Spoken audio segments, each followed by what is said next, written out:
As you can see, we're going to talk about three related and compatible approaches to the idea of literacy, and specifically media literacy in the context of this conference.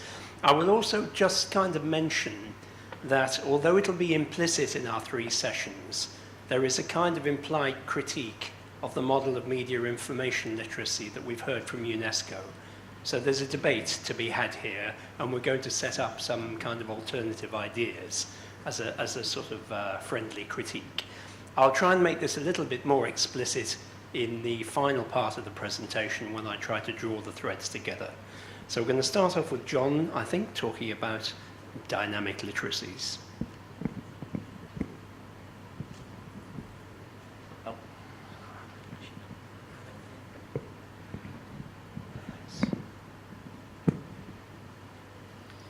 Thanks, Andrew.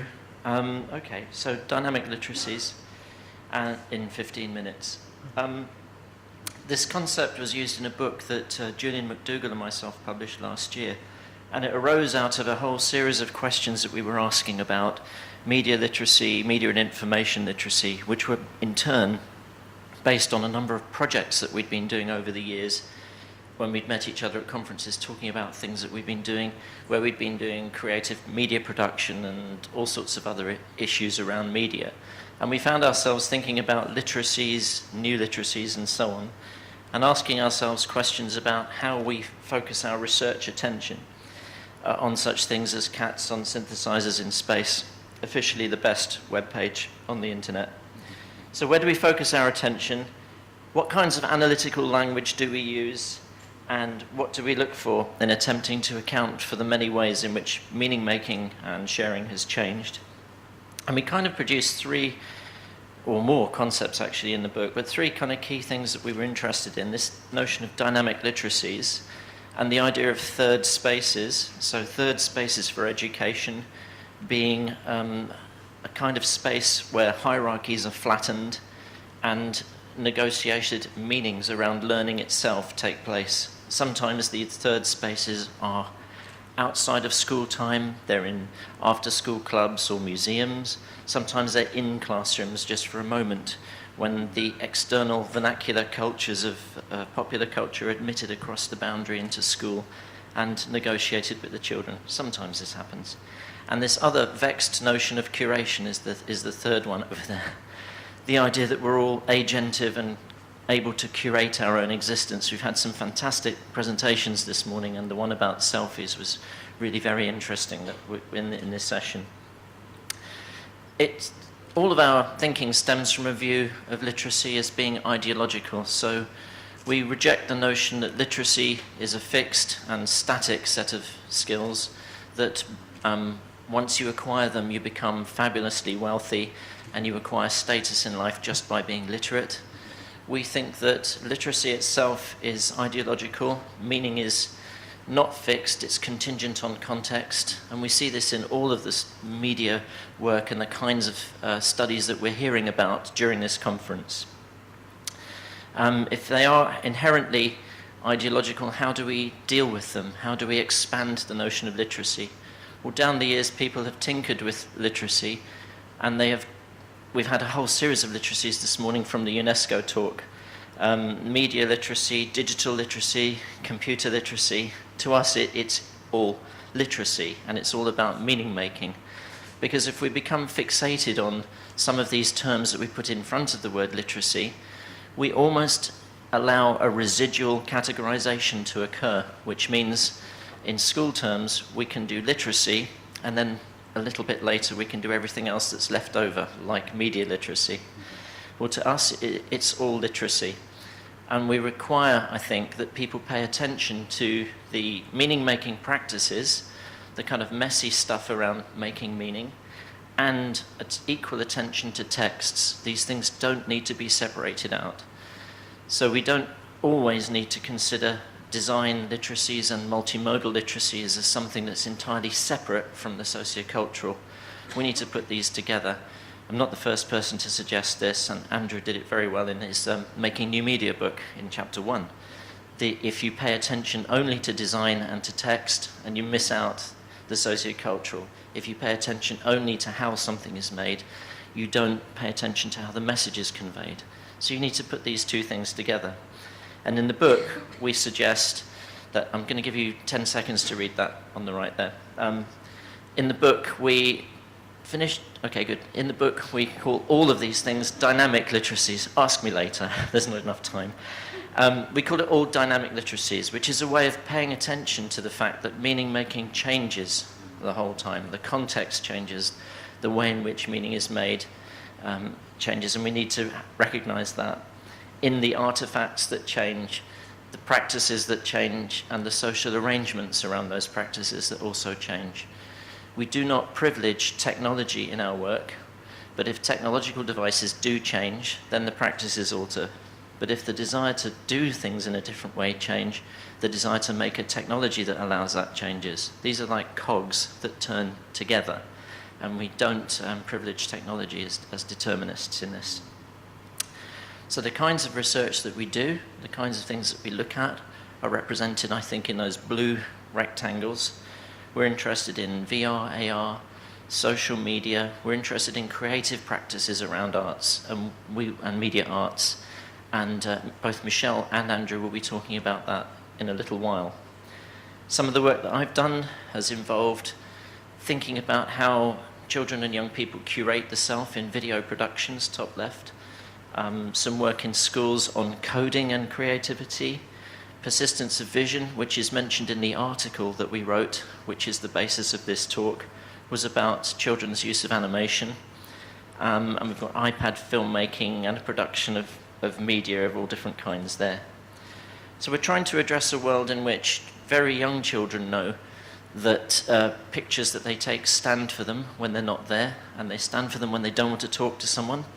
So this child was busy eating his dinner, didn't want to talk to me, took a picture of himself and stuck it in front of his face so that he wasn't disturbed from his soup. So this picture stands for this child in some way in the world. We're also interested in creative arts projects where we don't yet have a language. So I know we're going to hear from Sarah about VR, but been exploring this a little bit in some of the projects we've been doing. And this series of pictures is a child actually on the school roof where she goes to school, but not really. She's put a VR headset on. So some of this is stuff that we don't yet have ways to express or words for these kinds of experiences, and we're inventing them at the moment. And this is all about being dynamic. Some of it is about putting various technological tools in the hands of children to become creators of media rather than consumers, an old idea, I guess. But it also reframed as a dynamic literacy. We see children bringing popular culture and popular cultural forms into their work. This is inner third space, so this is outside of school time, because certainly in the UK, it's very, very difficult to squeeze some of this work into a curriculum in which the word media has been excised. We were talking about this yesterday with people. So currently, we're in a project called Playing the Archive, and what we're doing here is we're looking at a children's archive of children's games produced by the OPs, which some of you may have heard of, and a previous project that Andrew did, also with Jackie Marsh from University of Sheffield and many other people. And one strand of this work is to go into the playground and to talk to children about the kinds of games that they're playing at the moment. And we're finding, of course, that dynamic literacies is a very, very useful concept for exploring how media and social media forms come into children's play through the playground. In our country, and probably in some others around the room, there is a panic that children are spending so much time with screens that they're not actually running around, they're not creating, they don't have imaginative play. Well, I'm here to tell you that that's not the case. Children are still playing imaginatively, and they are still making things from the media that they consume.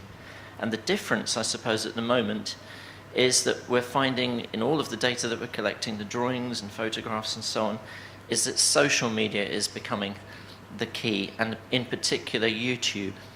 And they ask us, our child researchers, are the videos that we take, are the things that we show you going to go on YouTube? And for some of the children, it's essential that they go on YouTube, and for others, it's essential that they don't. So children are already expressing a kind of preference for around notions of privacy, creativity, and broadcast. And almost all of them want to be YouTubers when they grow up. I haven't got time to play. I was going to play you a clip here, but I know time is going on. But I will just pause for a moment and discuss this as an issue of play. On the right is a YouTuber called LD Shadow Lady, and on the left is a girl aged 7 who traces the picture each night of LD Shadow Lady, her favourite YouTuber, from the computer screen onto the page, and then she folds that up and puts it in her pocket, and when she goes out to play, she takes this out to play with her and runs around and introduces LD Shadow Lady to people. So it's kind of remediating one mode into another and playing and so forth. So what is going on here? You're probably all aware of the floss, a dance that began on an Instagram post, top left, moved across into broadcast media on Saturday Night Live in the US on the right, traveled down into Fortnite, the multiplayer game that's causing such a stir in our country still, and then slid across bottom left there into the Fortnite challenge, so back into YouTube. So what we are seeing about YouTube, which is different to previous generations of remediated play, is that it's a kind of ecosystem which feeds off itself and which spawns further video production, play, back into the media and round and round and round. So it's become a kind of ecosystem all of its own. And we see a connection here between the dynamic of these literacy practices that are occurring and being playful. Because we think play is a dynamic experience in itself. So there's a connection here between play, creativity, and dynamic literacies. And it could be iterative, cyclical, repetitive, experimental. If you watch young children playing, if you watch adults playing, it can mean everything and it can mean nothing. It can be ephemeral and it can be permanent as well, and it can leave a trace. So without it, and without this tendency towards playfulness, we don't really experience our provisionality of the world and our actions on it. So what does this mean for education? How do we incorporate this across the boundary into the formal classroom? These are things that we're pondering the whole time. One thing that we do believe is that this notion of dynamic literacies encompasses all of what we would consider to be literate in the digital age. So the visual and the media, they're not residual, they're not things that we can leave until the afternoon after we've done everything else. It's about lived experience. The media is lived experience. And media are part of a culture in which meaning-making practices have their own signification systems, grammar, syntax, and all the rest. And the Young Media Education Summit is exploring all of this, and we'll see some of their work later, I know. And these third spaces are potentially fruitful locations for our research. So classrooms that have useful, creative pedagogic practices where productive literacies are welcome. And dynamic literacies are best investigated by the use of creative and dynamic methodologies in which you engage children in researching their own lives. We can only second guess things. I mean, the question earlier to the media information literacy about what age do you start? Well, children are swimming in it. So when you say what age do we start, it's what age does anyone start to consume media?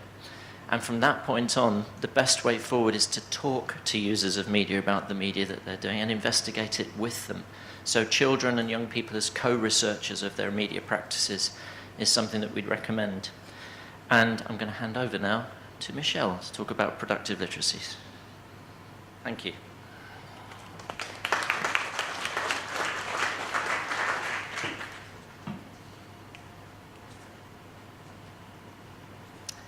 Hello, everyone. I read a journal article recently by Rebecca Einan and Hugh Davis called "Is Digital Upskilling the Next Generation? Our Pipeline to Prosperity?"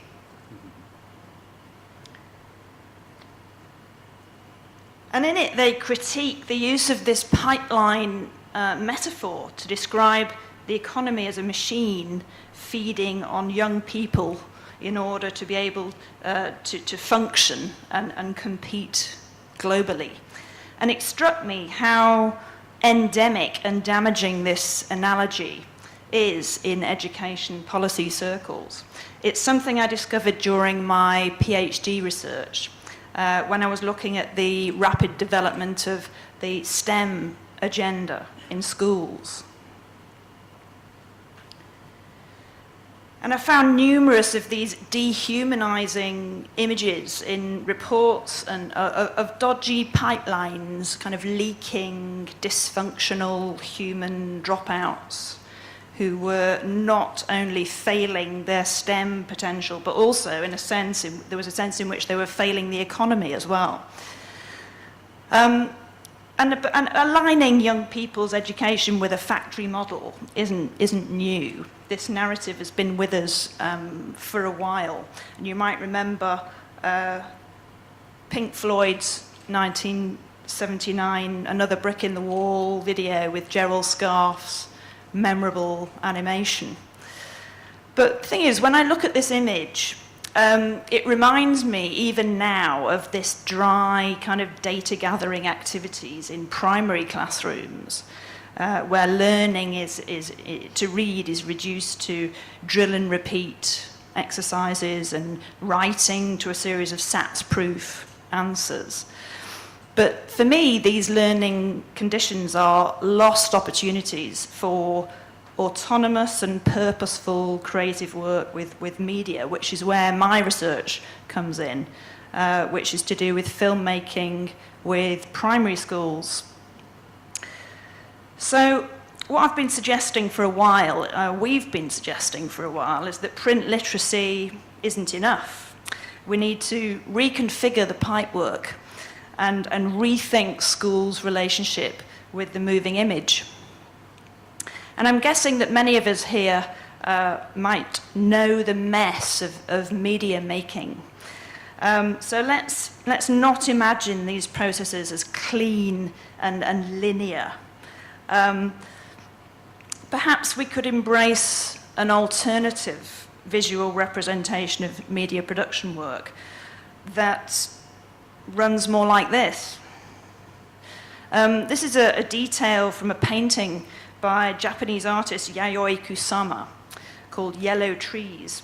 And I include it here because it actually seems to represent better for me the processes of media production as a kind of mass of matted multiplicity.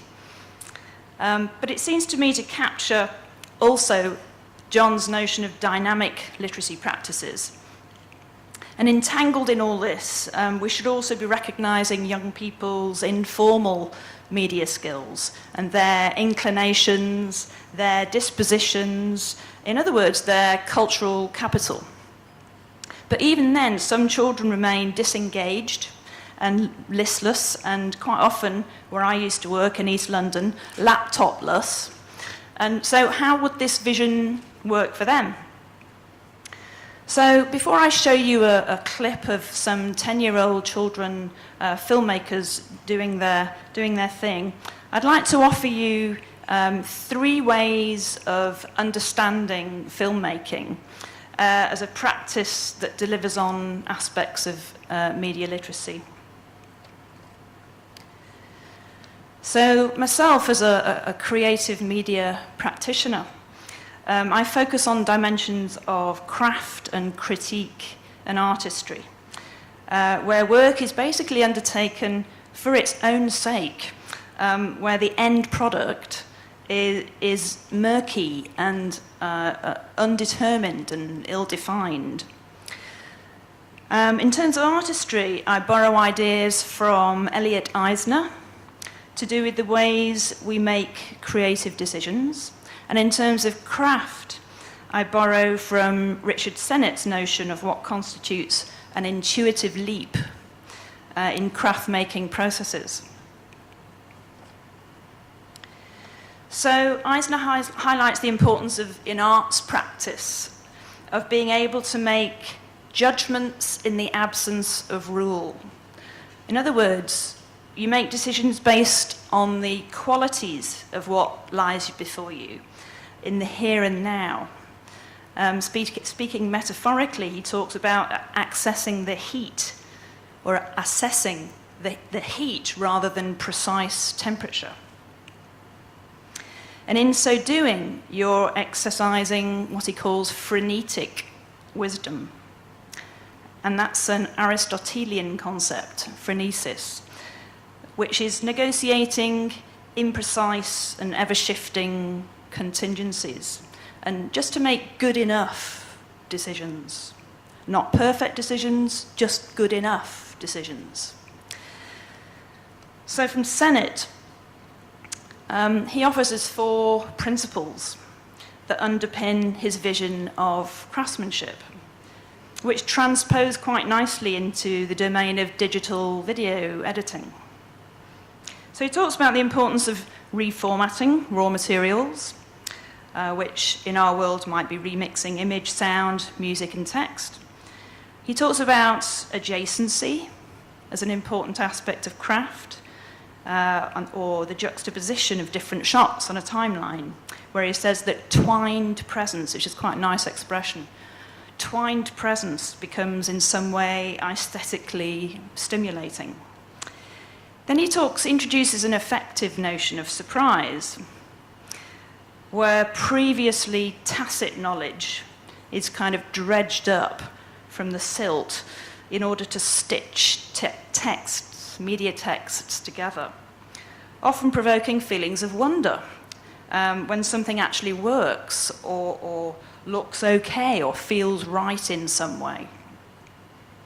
And then gravity, finally, the almost inevitable downward arc of any intuitive leap, where social and technical conditions often interrupt the proceedings somehow, which could allow the idea of improvisation to kick in. So together, what's the relationship between these 2 dimensions, and where's the evidence that might actually illuminate any learning that's going on when these practices are being enacted? But I'd like to just show you a quick 40-second clip of some young filmmakers clinching a film take in a school corridor. And these children made 2 films with me in an after-school setting in an East London primary school, and we called ourselves the Clip Club. And most of these children were the so-called low achievers in mainstream literacy, with issues of detachment and antisocial behaviour in some cases. And we made a film about a computer-generated zombie, of course, roaming around the school trying to get back home into the computer.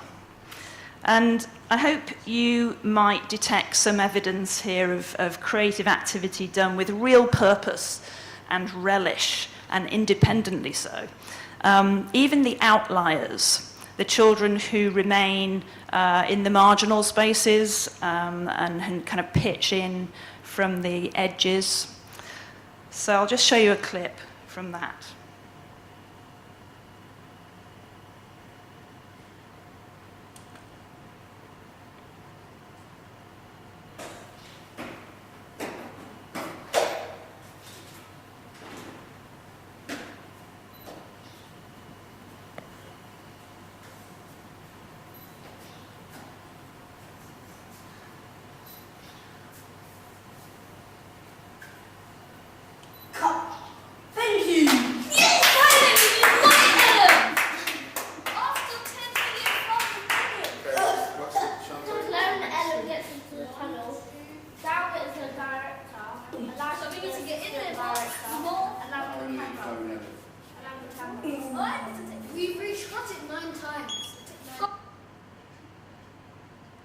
Okay, it's quite a short clip, and you can't exactly hear everything that they're saying.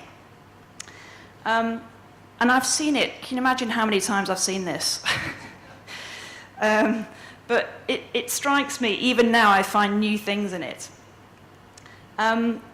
one of the things that I've most recently seen in it is the way that these children are creating a physical relationship with the media they're making.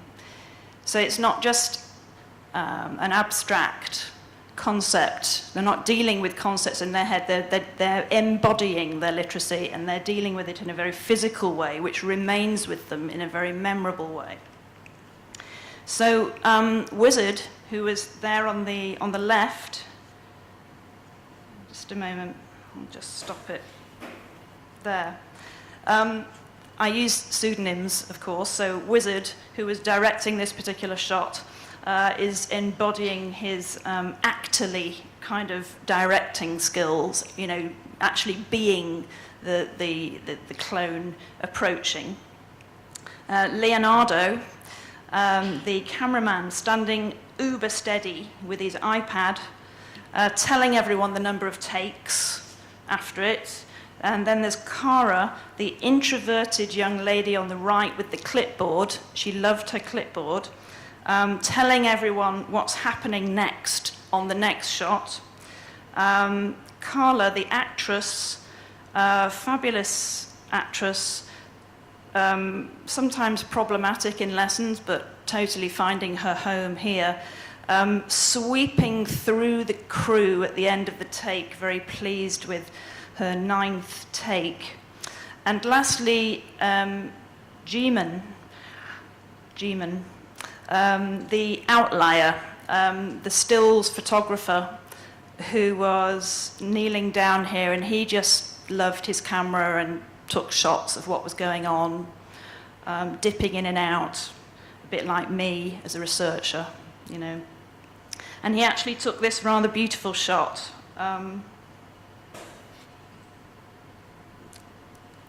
which was a shot we heard him kind of take the photo of in the clip, but you won't have heard that. And this is just one of my favourite photos from all my doctoral research, and I'm thrilled that I didn't take it and that he took it. This rather beautifully composed zombie clone. Okay, so to conclude, I propose that these performances aren't just literacy activities. They are important mediated literacy events that, in my view and in our view, seed critical thinking. So when collaborative artistry of this nature and craft-like editing come together, these children saw change and felt changed. And I know this because they told me unbidden in interviews.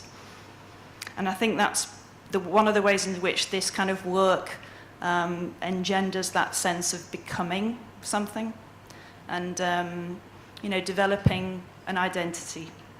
So no more pipelines of efficient containment and pressure.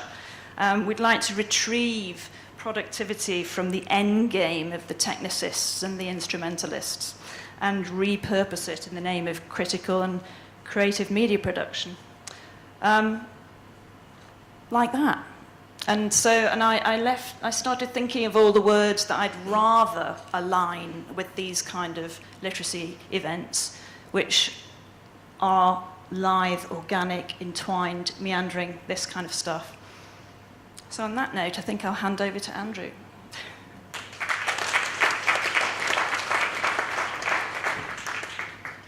Thanks very much to John and Michelle. Good words. Oops. So I'm going to talk about playful literacy. So we've heard about play from John, play and dynamic literacies. We've heard about productive literacies, phronesis and filmmaking from Michelle. I'm going to talk about play and games. You'll notice we're talking about the forms of media literacy and media engagement which featured very low on the UNESCO agenda. Games and film have both been embraced now by that model, and they're included in the UNESCO teaching pack. But our argument is that they're very low down on the agenda compared with the dominant idea of information.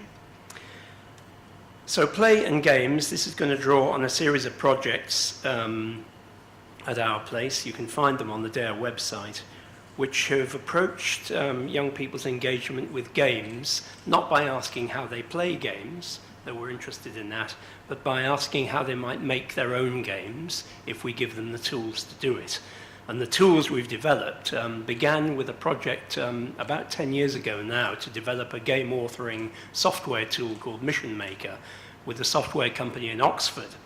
The company went broke during the recession, and we acquired the assets from them, and we've since been updating that software tool, Mission Maker, in Unity, so that it functions now in the most kind of modern way. So these projects use variations on that tool.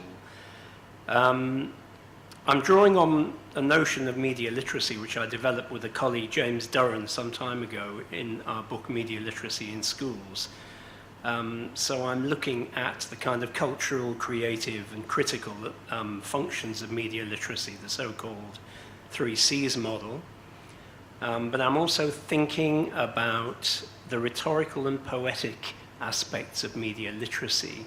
The rhetorical aspects in the sense that critical media literacy can interrogate the institutions, texts, and audiences of the media, but also the poetics of the media, the aesthetic domain, which is important in our approach and which is characteristic of a media arts approach to media literacy and media education. There's a focus here particularly also, I think, on what we might mean by creativity and how we can consider creativity as constituting a kind of imitation of media forms, a sort of adaptive approach to them, and a transformative approach to them as well. So there's a kind of balance between imitation. Everybody imitates. Michelangelo imitated his Renaissance forebears, but also, of course, adapted, went beyond, and transformed those models and structures. We can think of literacy as a kind of ludic practice. Actually, in a hilarious moment, I did a talk on ludic literacy for an organization in the UK once, and their kind of textual corrector kept turning it into lucid literacy, which is kind of equally appropriate in a way, but it's playful. So the relationship between games and the media arts, multimodal ensembles which incorporate drama, music, visual design, narrative, ludic design, and also code, we'll come to in a minute. I'm going to give an example from a project we did with the British Library to develop this Mission Maker tool specifically so that young people could make games based on the Anglo-Saxon poem Beowulf, the unique manuscript of which is held by the British Library. So this example is by a 10-year-old boy, a primary school student, who turned out to know the poem of Beowulf pretty well, actually slightly better than us, in fact, because he'd studied it in school the year before. This was a workshop at Game City in Nottingham, the National Archive of Video Games in the UK. So here he is, and in this clip, he's recording a little bit of dialogue for his game. So we were interested here in the function of the spoken mode in video games. Games, as many game scholars have pointed out, are a dramatic form. They involve virtual drama, virtual actors, but also real voice acting. And in this case, he's doing the voice acting. It's kind of interesting because he does a very particular voice. Listen to the voice. There's a particular accent, a particular choice of vocabulary. And it's a sort of quite a passionate, improvised production. He crouches down over the iPhone on which he's recording his performance and improvises this little bit of dialogue. Hello,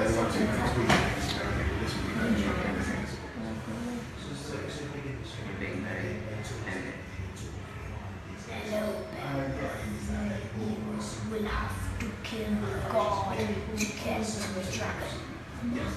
Then once he has been defeated, you have victory.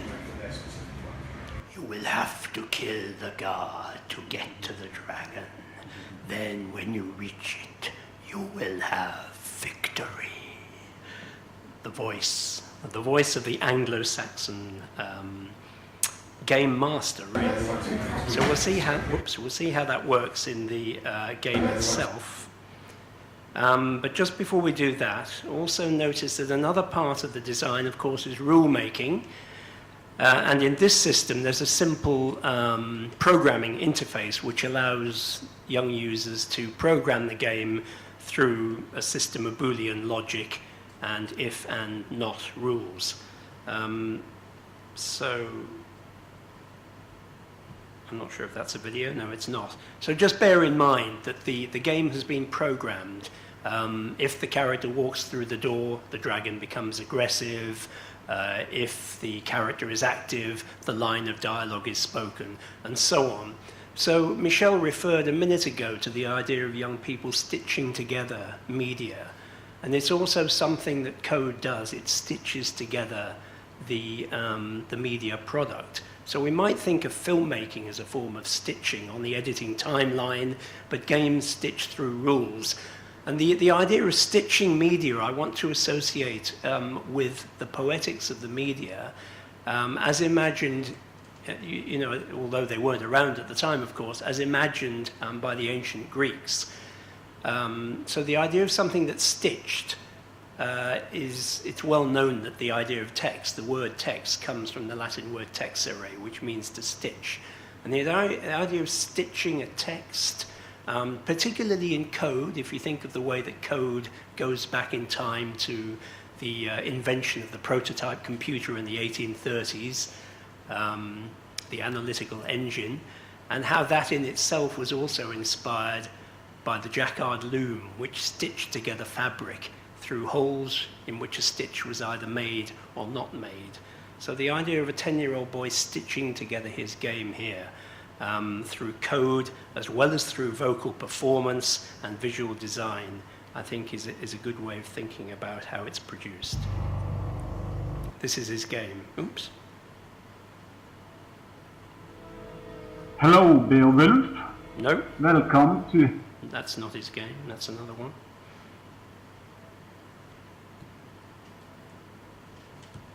Hello, Beowulf.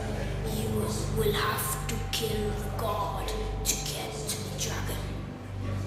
Then, once he has been defeated, you have victory.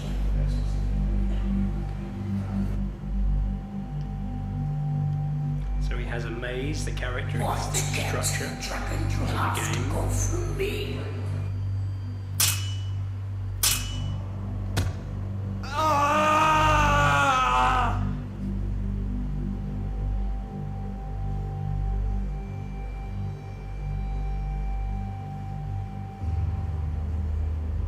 Here's the maze again. So we've had a combat to overcome. We have a maze to get through. Characteristic structures of games, ancient games as well as video games.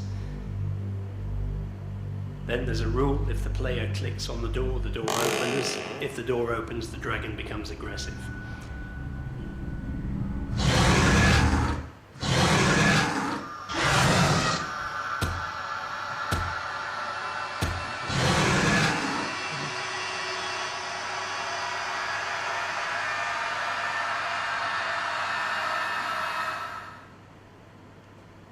So, kind of combative play, the play that Roger Caillois calls agonistic.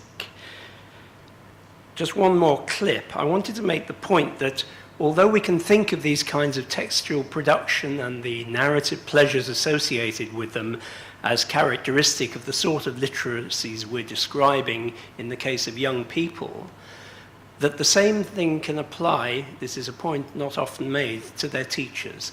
That educators have to go through the same process. It's well known that media educators themselves have to learn to make films, and in this case, video games. The same kind of pleasures can apply. So we may need to think of media literacy for teachers as well. This is a game, similar structure, also based on Beowulf, but this time made by a group of arts educators in Norway. And again, there's an important piece of vocal production. There's a characterization of the Anglo-Saxon king Hrothgar by one of the Norwegian educators. You can't tell it very easily here, but this is a Norwegian educator thinking about a Scandinavian epic poem which is set in Denmark. And what he's actually doing is his impersonation of what he thinks Danish people sound like when they're speaking English. So there's a sort of Scandinavian vocal joke going on. You can kind of hear it in the voice, I think. Hello, Beowulf. Welcome to Hedrot. Your task is to slay Grendel. Hail, Beowulf. Take my hilted handsword from me. Its blade is of iron possible price. Go, brave warrior, and when you have slain Grendel, return here and drink the green potion. It will salve your wounds and restore your strength.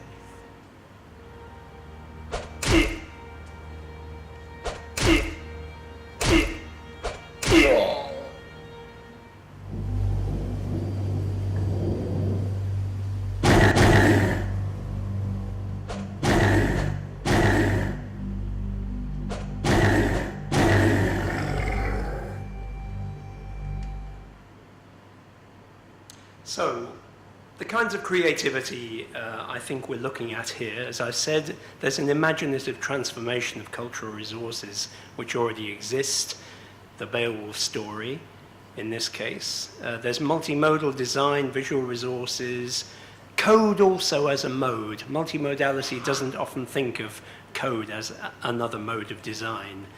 Designs of play, mazes, combat, mimicry, embodied play. Michel talked about embodiment as an aspect of literacy, so did John. I'm saying it as well here. And it's also a kind of dramatic form of play that we can think of in relation to the dramatic arts. So, in relation to making new media, our argument is to connect learning across the arts here. It can be seen in relation to literacy and mother tongue teaching, but also in relation to the dramatic arts, visual arts, to music, and visual design and so on. The final point on there, that we can also connect here the arts curriculum, need to connect the arts curriculum to the computer science curriculum as it's changing and emerging across the globe. And think of the kind of STEAM ideal here, arts and computer learning. So to conclude all of our presentations, I won't talk here about digital aletheia because I haven't got enough time, but there is an article of mine you can check up. You can also read Michel's book, of course, and John and Julian's book, which should expand on these ideas. I just want to pick up the media information literacy idea under the fourth bullet point there, and think that media information literacy in the UNESCO model seems to me a kind of blueprint for the future citizen. It's a kind of enlightenment project. Imagine the citizen as the kind of rational, critically engaged, politically active participant in the public sphere. Nobody would object to this. All politicians will love this ideal. And in terms of the classic philosophical dichotomy between being and becoming, this is a becoming model. It's a developmental model. It's an imagination of the child as the citizen that we ideally wish them to become. Nobody would object to this. However, it leaves out of the picture some important things in the media landscape of 14-year-olds. We know from numerous surveys that if you ask 14-year-olds which media are important to them, the answers that routinely come back are film, television narrative, social media for social purposes rather than political engagement necessarily, games, and music downloading.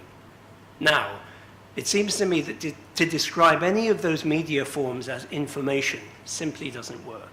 To think of a film as information doesn't work in my book. To think of a video game as information doesn't make any more sense than to think of a Shakespeare play as information. So we need more than media information literacy.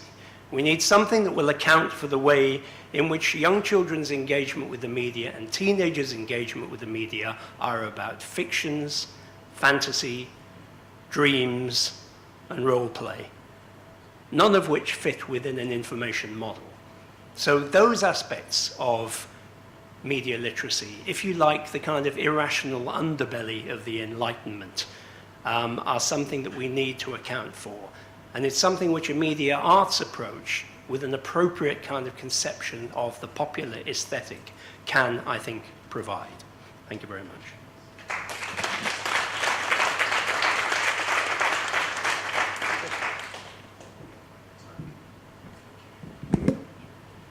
Okay, so can I invite the Dare Collaborative back to the stage? I think if we take some short questions, we could be eating at one. Have one here. Do we have a roving mic? Could we?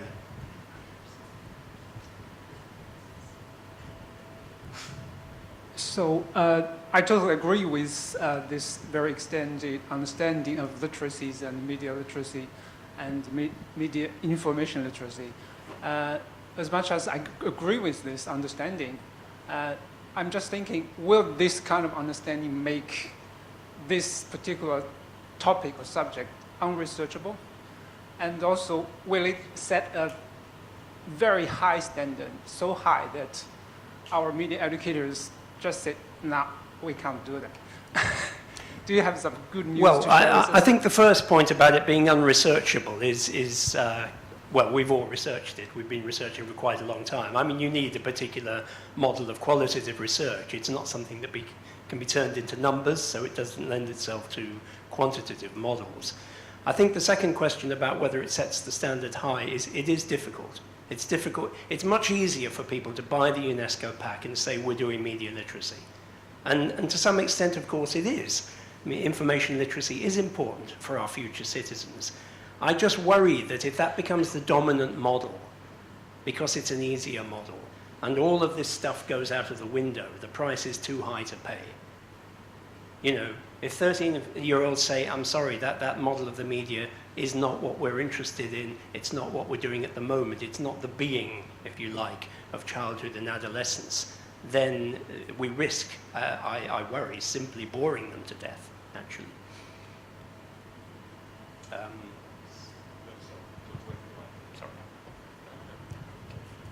Hey, I have a really simple question.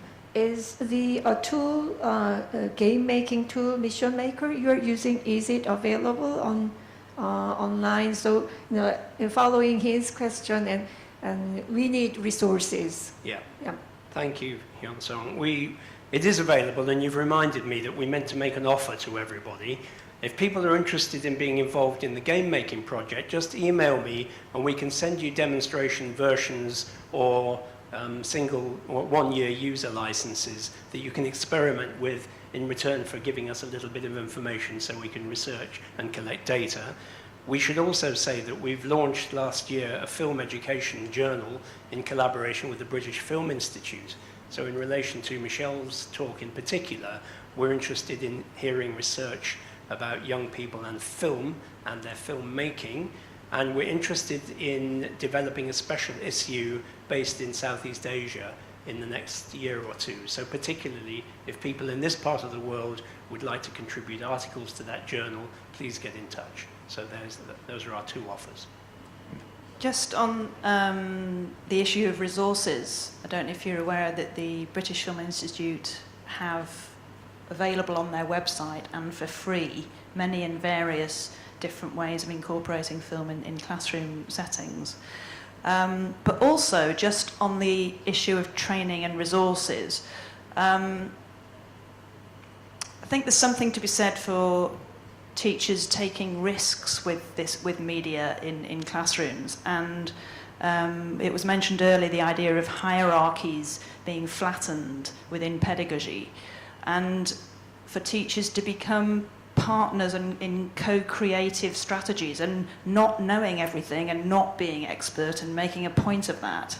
And it's a bit of a paradigm shift in terms of pedagogic practice, but I think that's also something that really needs to happen for the teacher to possibly feel vulnerable in a classroom situation and working out problems together. I do it routinely every week, not knowing stuff with kids. There you go. Any other questions? Yes.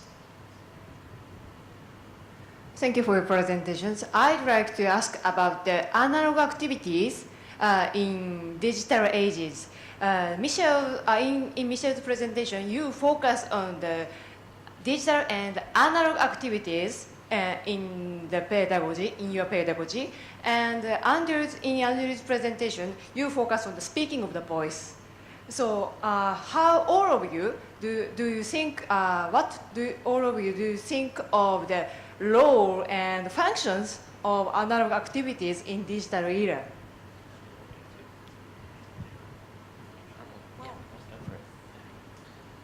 Thanks, Kimmy. Well, I guess my answer would be that I don't like the idea that the digital age represents a kind of rupture with the analog age or any representational mechanisms or technologies that preceded it. I prefer to think of it as a kind of evolution, and that these modes of representation all sit alongside each other.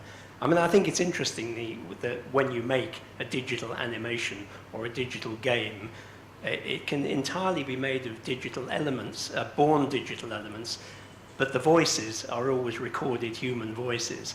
So there's something of the, the age-old techniques and resources of theatre find their way into the digital product. And for me, that's a good thing.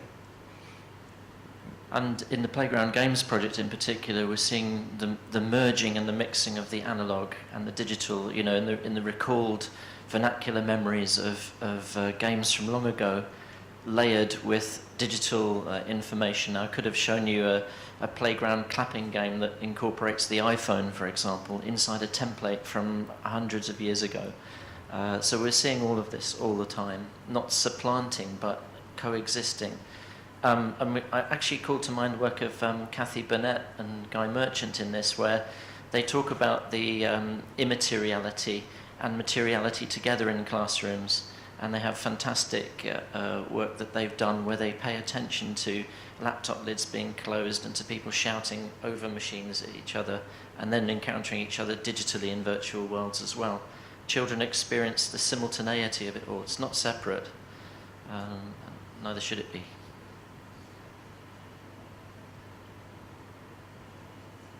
One more question, Antonio. Can we get a mic over there?